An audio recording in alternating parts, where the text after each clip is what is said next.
Hello, welcome to Focus on Fantasy Romance, episode number 66, the podcast where we discuss books, genre, industry, and our geeky lives. I'm your host, Elle. I'm ARD Clerk. Electra Gatus. And today we have Bec McMaster all the way from the other side of the planet from us. Welcome, Bec. Hi, guys. Thanks for having me. Why don't you tell us what you write, some of your inspiration for anybody who may not be familiar with your work. So I sort of write steampunk romance and paranormal, anything with a bit of a fantasy bent sort of to it. Yeah.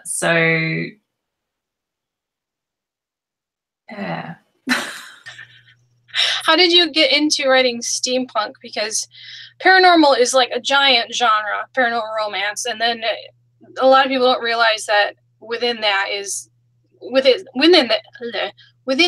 steampunk and sci-fi and fantasy romance. But how did you get down to steampunk specifically?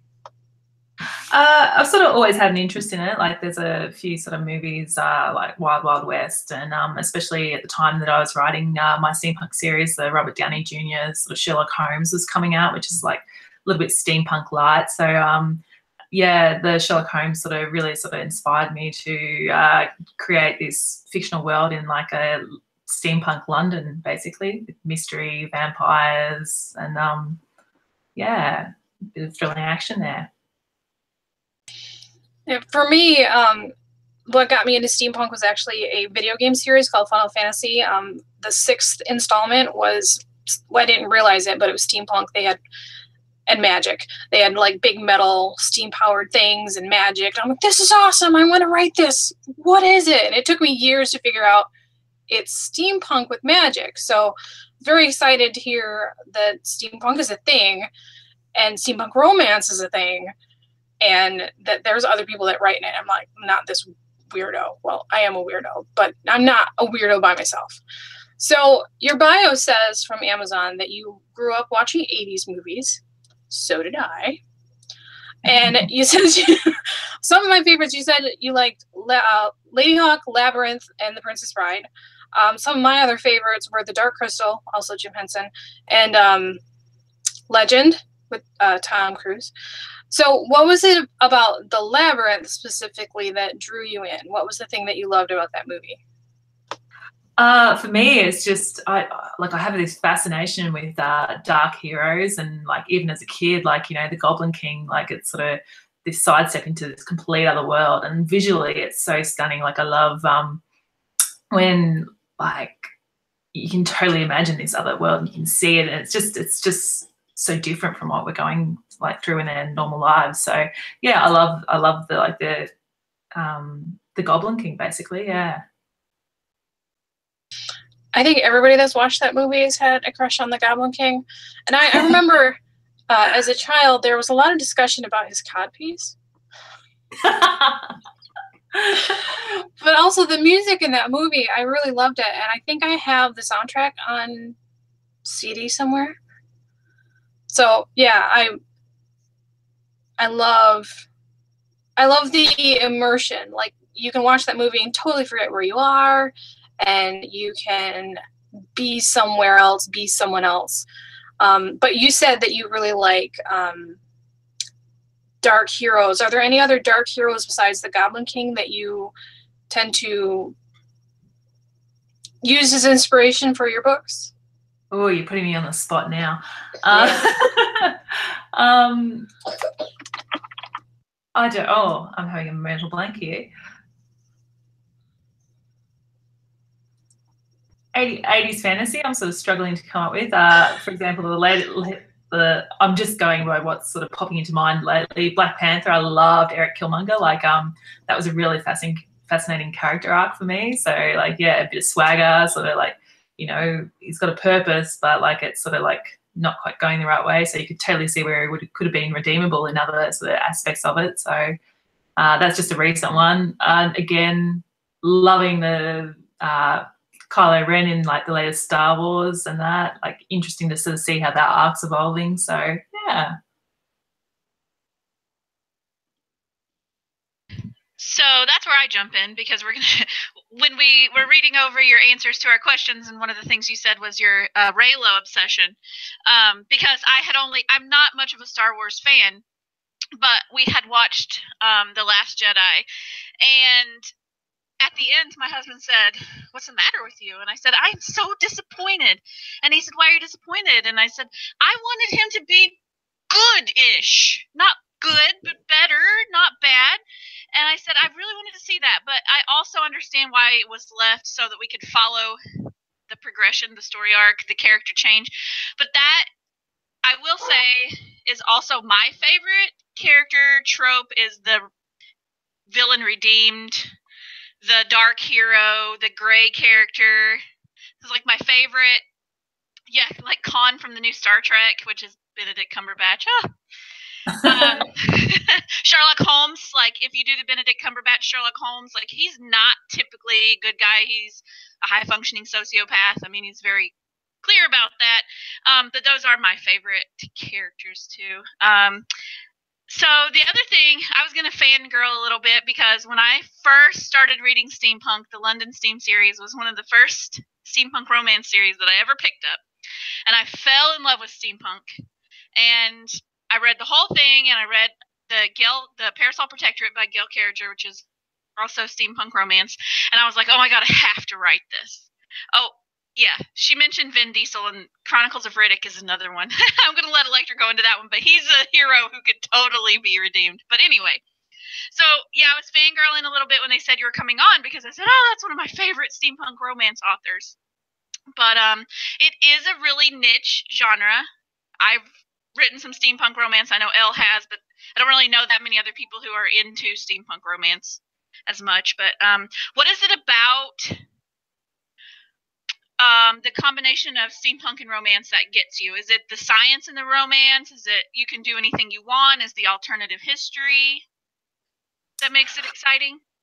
It's a little bit of everything. Like, I actually came, for me, coming into the romance writing world, I sort of came from historical romance, and like I was a fantasy reader as a kid. I was like into fantasy movies as a kid, and but my my jump off point into romance was historical romance. So for me, it was when I sort of managed to put those two elements together, like your fantasy sort of based, and then with the historical romance, that like basically that step into steampunk was like the next kind of version sort of for me. So I love it because you can really go like really exciting plots within like the historical sort of world. Like it's just anything's possible. If you can create it, you can, it's just, I really love that steampunk is so open to interpretation. Like, anything is possible within that realm. So yeah, that's really my like excitement sort of with it all.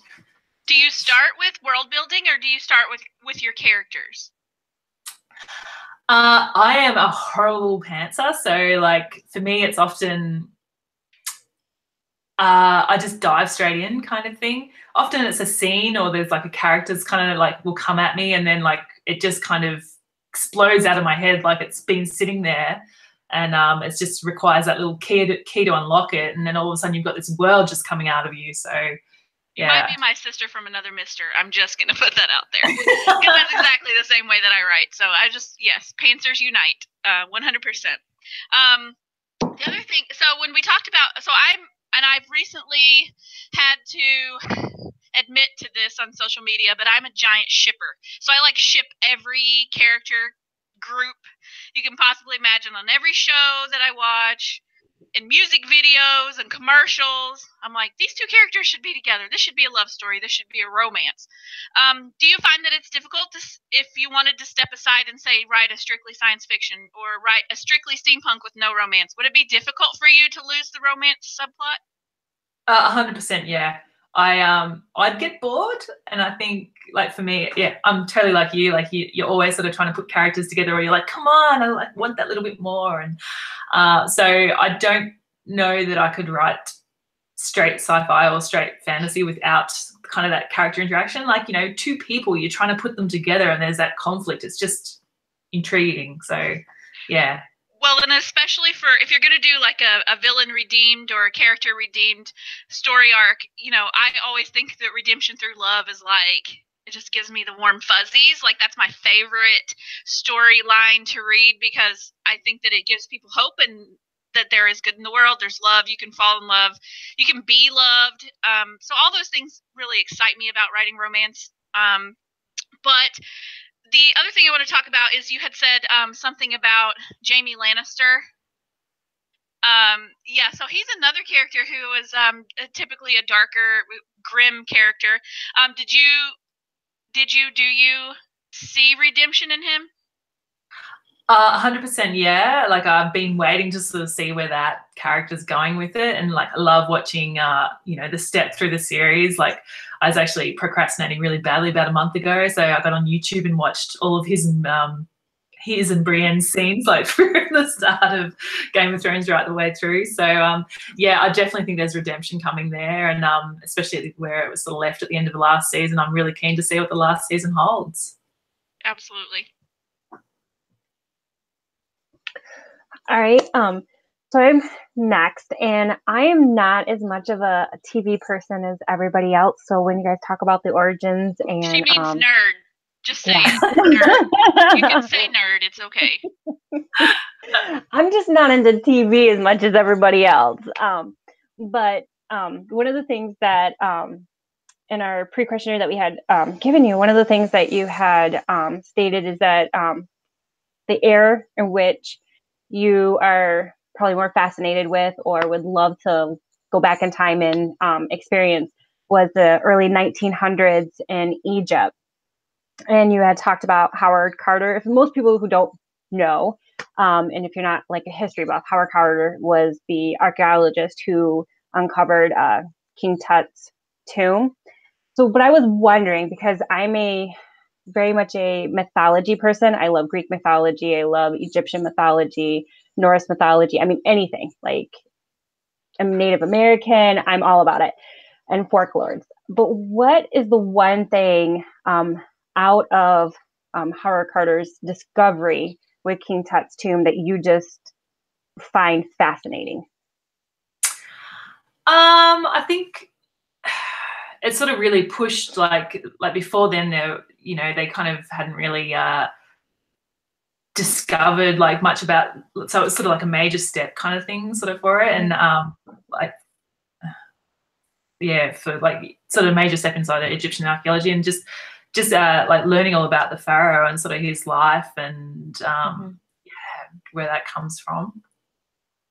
Yeah, his discovery definitely closed the gaps in far as what we thought was the Pharaoh dynasty and how they lived and what they did to how it actually was. It gave so much clarity. I know that one of my favorite things was King Tut's shoes. Like, I'm a girly girl, so I'm into shoes. And King Tut's shoes were actually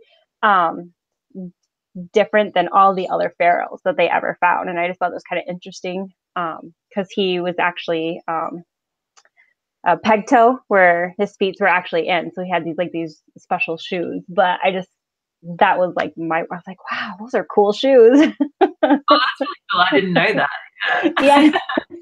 But I'm a shoe girl, so but is there anything else during that era, that time, that you really like? Is there like any sense of like clothing style or anything during that period of time other than just the discovery of archaeology and the Egyptians, the tombs and everything? Is there anything else during that time? I think a lot of my fascination comes from archaeology itself. Like, I love and yeah, there's probably a bit of romanticism in the idea of it, and and that's sort of coming through that movie sort of thing. But for me, it's like the interest is in like being able to sort of break down and work out like how these people lived and like what was going on. They had the Egyptian sort of they had this show at the Melbourne Museum a couple of years ago, and then they brought out like a whole heap of things, and just the masks, and they were just like so like it's so different and so beautiful, and like the artisan sort of like the work that went into it. So yeah, just looking at all of that is really cool. And yeah, but I definitely think like there's, I don't know, when I read archaeology, my mind immediately goes to like, you know, this like interesting and sort of, you know, thrilling sort of story. So like that's me coming up with stories, sort of putting it into a, yeah, that. No, I totally agree. I like to, for me, I don't know so much about you for as a writer, but sometimes I just go back and just read old stories or folklores to kind of, you know, I don't know, just get my creative juices moving and flowing. And then I always like to read like an artifact or something, like if I find something really interesting and I just love to deep into its history, and the next thing you know, all of a sudden the story is just blue. Is there one item that either you went to a museum or I don't know, maybe found in college or something where there was like this, I don't know, an artifact or a piece of history that really was an influence in your creative juices and got you, you know, a story? I don't know that there was one specific artifact. I love trolling through museums. When I was in London, going through the sort of the, and I forget which particular museum it is. I think it's the National Museum, and that is that the one where the Rosetta Stone is? I'm just trying to think what the main museum in London is. And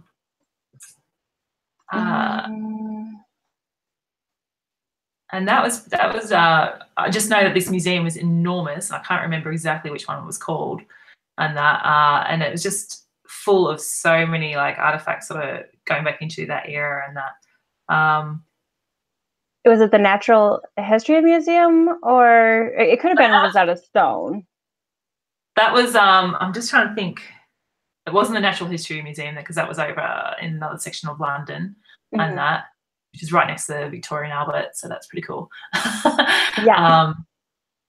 Yeah, and looking through the costumes in the Victorian Albert, that was really cool, especially in the era that I'm sort of writing in. So it's just everything. Like I've done a fair bit of travel, so like everywhere you go, you're sort of like popping through museums and just looking at it all and sort of soaking it in, I suppose. And every now and then, like, you know, as you go to write, something will pop up into your head that's obviously been percolating back there in the background. So I can't say a real specific item, and that it's just absorbing it all, basically.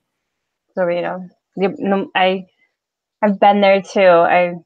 My favorite, I think that we had in my city, one of our colleges brought in a Persian expedition, and they had brought in from like tons of artifacts and from Persia. And I don't know, just like all of a sudden, like just everything I could think of, like a whole new world was just created in my mind, and I just couldn't wait to get back to kind of like start writing it and everything like that. But but again, I'm huge into mythology and things like that. So Persia was probably, I think that was like one of my favorite times of air. But yeah, so other than that, is there anything new that you're writing on that you've used the 1900s air to kind of help you build your story or anything like that? Yeah, I've got a couple of series, and I love sort of warping history and that, sort of creating like a bit of an alternative historical timeline. So I've got one series that's, as I said, London Steampunk sort of one. I've got my Dark Art series, which is a little bit more occult based, and looking at that, it's sort of like sort of secret occult societies in like Victorian era London. So again, that's a different kind of alternative timeline with magic. And the last sort of 1800s sort of series that I've got going at the moment is my Legends of the Storm series, which is like dragons set in Iceland, so way back in 1880s. So yeah. Nice. All right, that's awesome. Elle, did you have anything? No, but I wanted to say thank you for joining us. Anyone that would like to find out more about you, where can they find you online? Like, what's your website? Website's at www.becmcmaster.com. Okay, and I'll also put those in the show notes. I want to say that I love ancient Egypt as well. I love the discovery of it and the mystery of it. I think that King Tut was such a fascination because they were like, how did he die? Why did he die so young? And he had, I think he was the one that was trying to convert the Egyptian people from a polytheistic society to a monotheistic. No? Amy's shaking her head. No, he was right there. No, it was his father. It was his father. It was King Tut's father, yes. And you know what I was talking about? Ancient aliens. Oh, No, yeah, you're Ancient Aliens. I've only seen one season of that show. I can't. One right behind me right now. But yeah, I love ancient Egypt, and I'm going. Which series was the one that has the ancient Egyptian references in it, Bec? Or is it all of them? Sorry, what was that? Which series of which show? Which of your series focuses on ancient Egyptians? None of them. Okay. Never mind. Yet. Never say never. Okay, yep. Keep an eye on Bec McMaster. She will have a new series featuring ancient Egyptian artifacts shortly. But like I said, thank you. Thank you very much for joining us, considering you're 12 hours ahead or behind us. So thank you for joining us. And listeners, if you like the podcast, please like, comment, and share. This has been episode number 66. Have a nice night. Good night. Night. Thanks for having me.